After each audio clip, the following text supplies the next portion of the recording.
We're here at AQS Quilt Week in Daytona Beach, and I'm here with Margaret Solomon Gunn. And so you had two quilts in the show. One won a blue ribbon, and in the Large Quilts Moveable Machine Quilted, you won an honorable mention.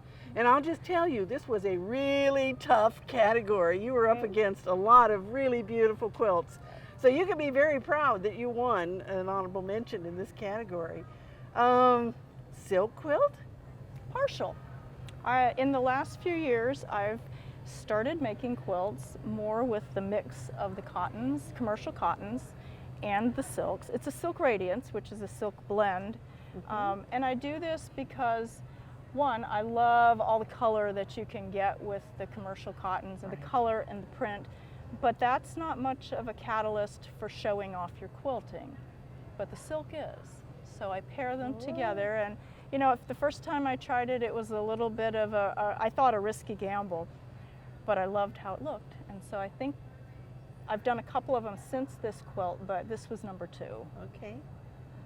Again, and you've just done simple grid work on the printed fabrics so that you don't have to do much, you just have to stitch it down, right? Well, yeah, I mean, there are frames put in here. Frames will show up against all of the print and color.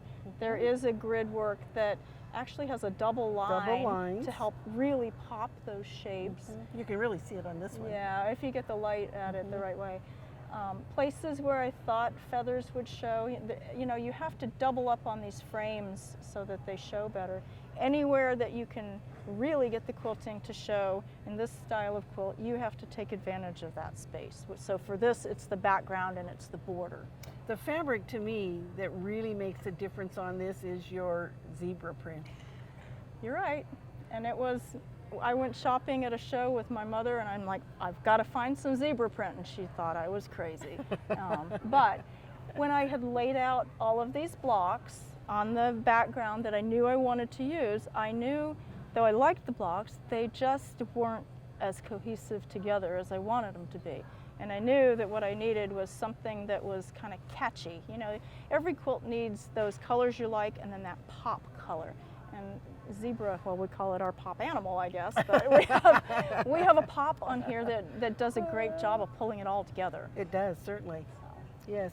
Well, and then I noticed that you've done some couching along the outside edge to really make that separate from the background. I think it gives a little bit more definition and detailing to each of these blocks. I don't know what you want to call them if they're a block, but and to reinforce that black is that accent color on it. There is a black piping along the border as well that goes up and around. And of course the binding is black, which disappears. Well, and I think the quilting again that you've done in this border is just beautiful. It's pretty. It's called onion peel, and I just taught that to my students this afternoon. So then now let's talk about the border, outer border and the edge of the quilt, because that's a little bit unique. Well, as I was working on this, I have to explain why that border is on there. So this quilt is a subsequent, it's a follow-up quilt to one I did prior to it. Also done with the fussy cut, another style of hexagon. But I liked doing that so much that I wanted to do another one. I always called it like my sister quilt. She's the twisted one. She's a little crazy. She's the wild one because she likes the zebra print.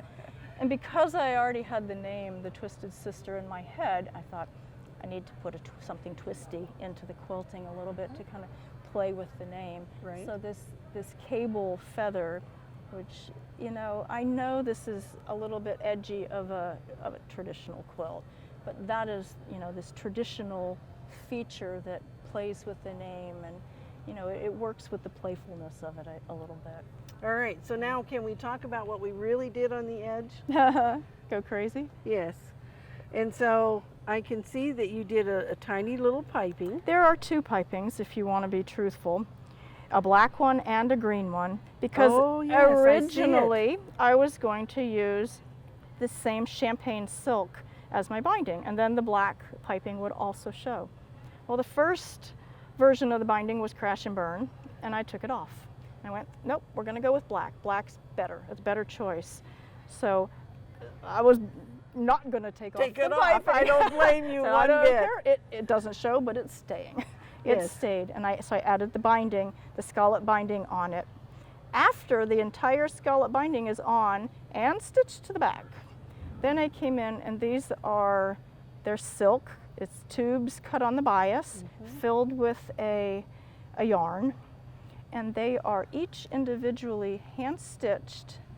I have a little jig to place them the right measurement, exactly where they're supposed to be. They're hand stitched onto this facing that goes on the back side of the binding. You can hardly see the seam because it's black. Right. It attaches to the actual binding and to the quilt, and as I'm stitching it on up here, I catch each one of these little decorations. Sure. Loops. That's the it. loops. And then they get a little bit of sparkle. And they're shallow loops. We don't They usually are. see them quite that shallow. We usually Yeah, see them you- in a half round. You often Yes. see them where they connect, and the whole border is made up of those. And I was looking for something totally different that no one had done before. And what it does is it brings your colors from the center again out to the edge. Exactly. Yes. And that's very important to bring your eye into the middle of the quilt, bring it out to the edge, and the black does it, so do those colors, because they're on the twisted border, or the straight and the twisted border. Yes. Well, again, it's a beautiful quilt, and we you. appreciate that you entered more than one quilt, because just think how many people get to enjoy your work. A lot of them did. Yes, that's true. And so we hope that you will, like Margaret, enter our quilt shows, because you can't win if you don't enter, can you? No, you can't. Yes. And so we'll see you at an AQS Quilt Week show soon.